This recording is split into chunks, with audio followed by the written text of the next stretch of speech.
I handed my mother's diamond earrings to a stranger on my own doorstep. I wrapped them in tissue paper, like a gift. I smiled at the man and said, "Thank you for your service." And then I closed the door and waited for the government to call me back. They never did. I am a physician. I diagnosed illness for 40 years, but I could not diagnose the sickness that had infected my own mind. My name is Dr. Madeline Thorne. I am 75 years old. For 42 years, I practiced internal medicine at Johns Hopkins in Baltimore. I treated thousands of patients. I made life and death decisions based on evidence, on logic, on the cold, hard facts in front of me. I was the doctor who caught the rare diagnosis when everyone else missed it.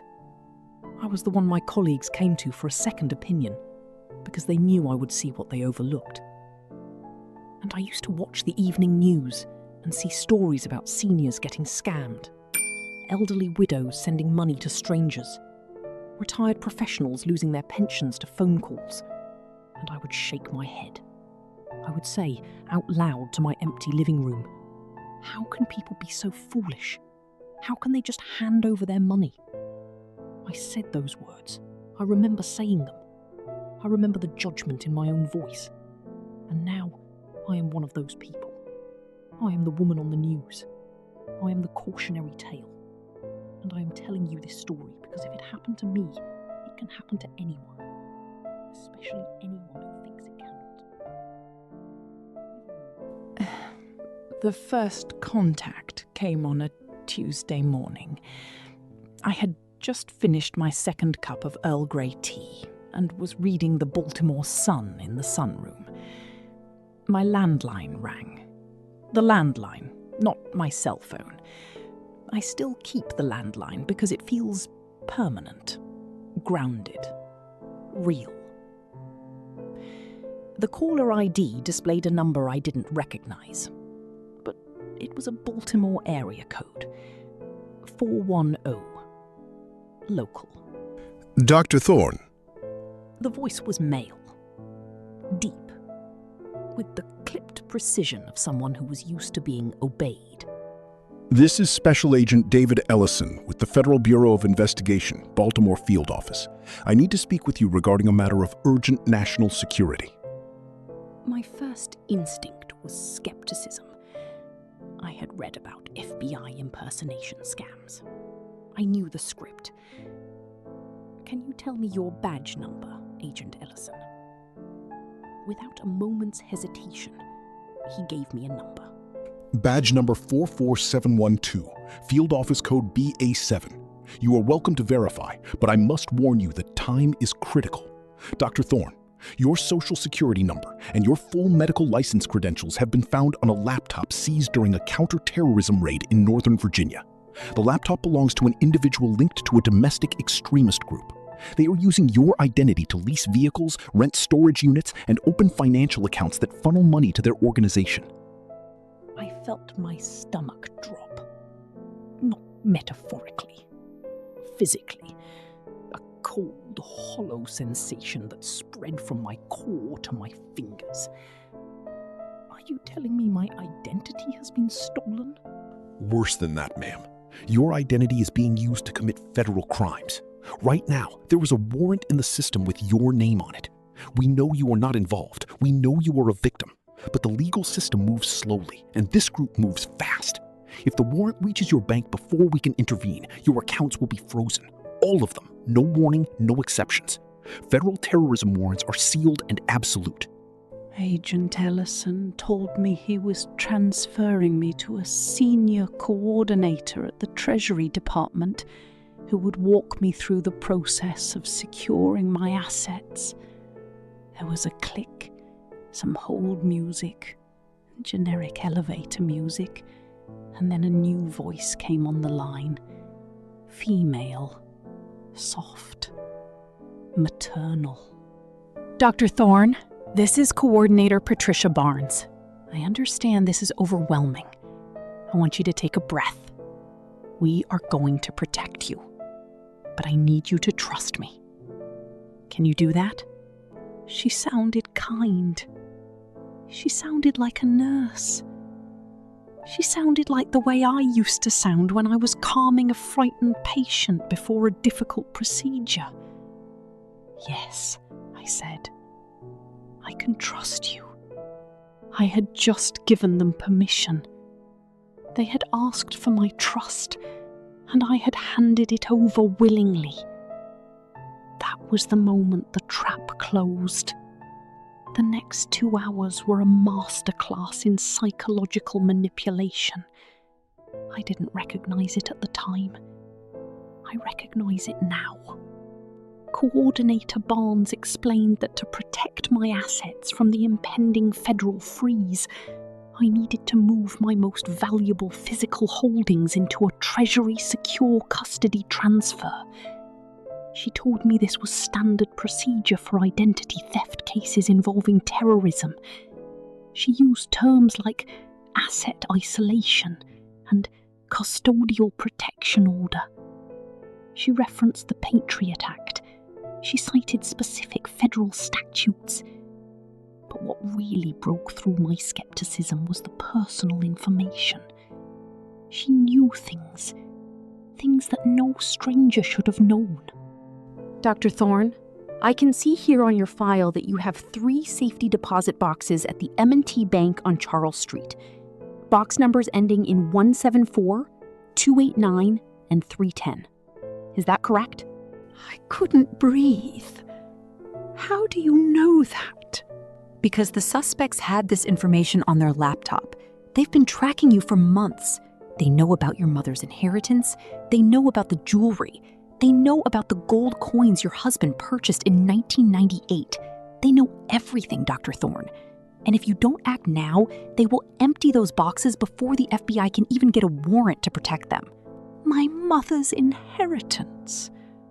My mother, Eleanor, had been gone for 30 years. Her diamond earrings, her pearl necklace, the small ruby brooch her own mother had worn on her wedding day. These were my most treasured possessions, not for their monetary value, but because they were the only physical connection I had left to her.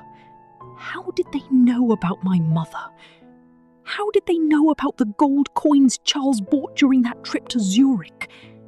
How did they know about the safety deposit boxes? I found out later, much later, that my medical license application from 1979, which was a matter of public record, included my mother's full maiden name and address. From there, they had traced her estate records. They had searched probate databases. They had built an entire dossier on my family history using only public information and a lot of patience. But in that moment, I believed the only logical explanation. The government was telling the truth. Because how else could a stranger know so much? Coordinator Barnes told me exactly what to do. I was to go to the bank immediately. I was to empty all 3 safety deposit boxes. I was to place everything, the jewelry, the coins, the documents, into a single package. A courier would arrive at my home within 2 hours to transfer the items to a secure treasury vault in Washington, D.C. Will I get them back? I asked. My voice sounded small.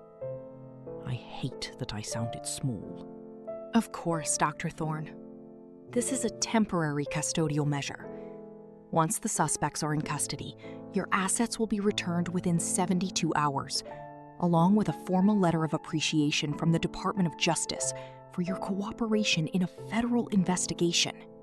Cooperation. Appreciation. These words felt like medicine. They soothed the part of my brain that was screaming at me to stop, to think, to call my daughter. One more thing. This investigation is sealed under the Patriot Act. You cannot discuss it with anyone. Not your family, not your bank teller, not your attorney. If the suspects learn that we are moving against them, they will flee, and your identity will remain compromised forever. Do you understand the seriousness of this, Dr. Thorne? I understood. I understood that my country needed my silence, and I was a patriot. Charles and I had always been patriots. I hung up the phone. I put on my coat. I drove to the bank. At the bank, the teller, a young man named Carlos who had helped me many times before, seemed surprised when I asked to access all 3 boxes. That's unusual, Dr. Thorne. Can I ask if everything is okay? For one moment I hesitated. One moment. Carlos was looking at me with genuine concern. I could have whispered, "Something is wrong. I need help." And he would have helped me. He would have called someone. But Barnes' voice was in my head. Sealed investigation. Patriot Act. Suspects will flee. And my own arrogance was there too. My own conviction that I was not one of those people. I was a doctor. I was an intelligent woman. I was assisting a federal investigation. I was important.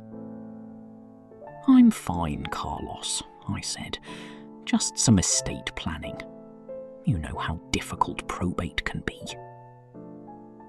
He smiled and unlocked the vault for me. I emptied the boxes myself. My mother's diamond earrings, winking at me under the fluorescent lights. The pearl necklace, still creamy and lustrous after all these years. The ruby brooch that always made me think of Christmas. The 20 gold Krugerrand coins Charles had bought as a hedge against inflation. The original deed to the house, signed in 1982. All of it. I placed every piece into my large leather handbag and walked out of the bank. I drove home in a trance. The trees on Charles Street were beautiful that day. I remember noticing that. The leaves were just beginning to turn gold. It was a beautiful day, and I was about to hand my entire family legacy to a stranger. The courier arrived at exactly 4:15 p.m. He was a young man, maybe 30, with a clean-shaven face and a blue windbreaker that had a small DHS logo on the breast. He held up a laminated identification badge. I didn't inspect it closely. I was too far gone. "Dr. Thorne, I'm here for the custodial transfer. Coordinator Barnes sent me." I handed him the bag.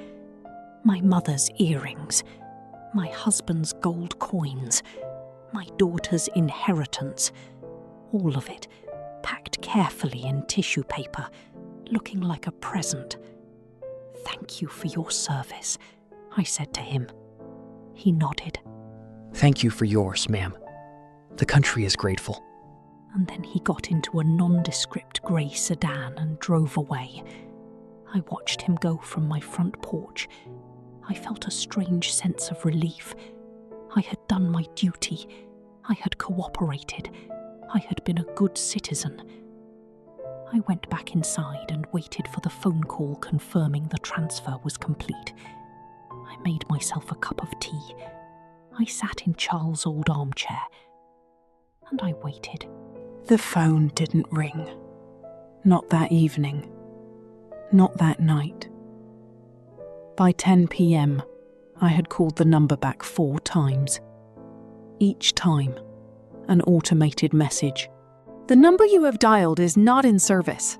By midnight, I was sitting in the dark, the television off, the house silent. The weight of what had happened was beginning to press down on me, but I still couldn't see it clearly. It was like a word on the tip of my tongue. I knew something was terribly wrong, but I couldn't form the thought. By midnight, I was sitting in the dark, the television off, the house silent. The weight of what had happened was beginning to press down on me, but I still couldn't see it clearly. It was like a word on the tip of my tongue. I knew something was terribly wrong, but I couldn't form the thought. At 6 a.m., my cell phone rang. It was my daughter, Julia. Mom, I just got an alert from your Google account. Someone changed your password at 2 a.m. from a device in Russia. Are you okay? Did you change your password? Russia. The word hit me like a slap. I looked down at my hands. They were empty. The rings I wore were still there, but the good rings, the heirloom rings, the ones I kept in the box for special occasions, they were gone. All of them. Julia, I said. My voice broke on her name. Julia, I think I've done something terrible. I want to pause now, right here, in the middle of my collapse. Because this is the moment you need to hear. This is the moment I need you to feel. The feeling of realizing you have been scammed is not anger. The investigation went nowhere. The FBI was sympathetic, but realistic. The courier was a ghost. The phone numbers were spoofed. The badges were fake. The DHS windbreaker was probably bought online for $20. The scammers were likely operating from a call centre in Eastern Europe or West Africa.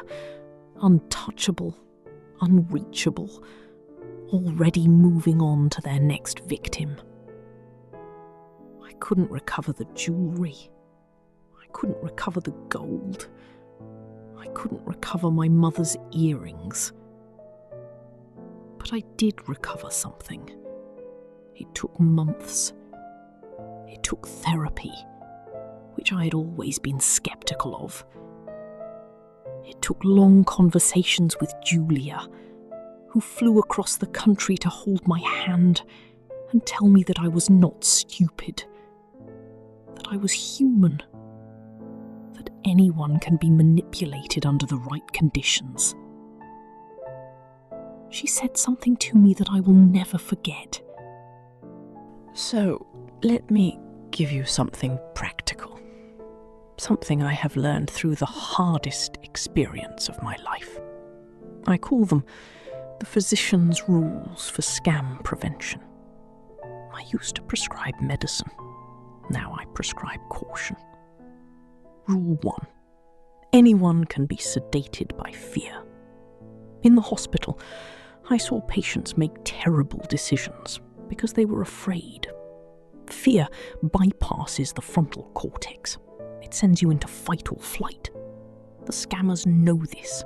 They manufacture fear. They create a crisis. If you feel your heart racing during a phone call, hang up immediately. That physical sensation is your signal that you are being manipulated. Fear is the drug they use to sedate you. Don't take it. Rule 2. I don't have my mother's earrings anymore. I will never see them again. I have made my peace with that. Or I am trying to. Some days are better than others. But I have something else now. I have a voice, and I'm going to use it. I was a doctor. I healed people. I cannot heal myself from this. Not completely. The scar will always be there. But I can warn you. I can stand here in front of this camera and tell you the truth that I wish someone had told me. The scammers are smarter than you think. They are more patient than you imagine. They study you. They build a case file on your life using public records, social media, probate documents, old newspaper clippings. They know your mother's maiden name, your husband's profession, your childhood address. They know the names of your grandchildren. They know what you fear, and they know what you love.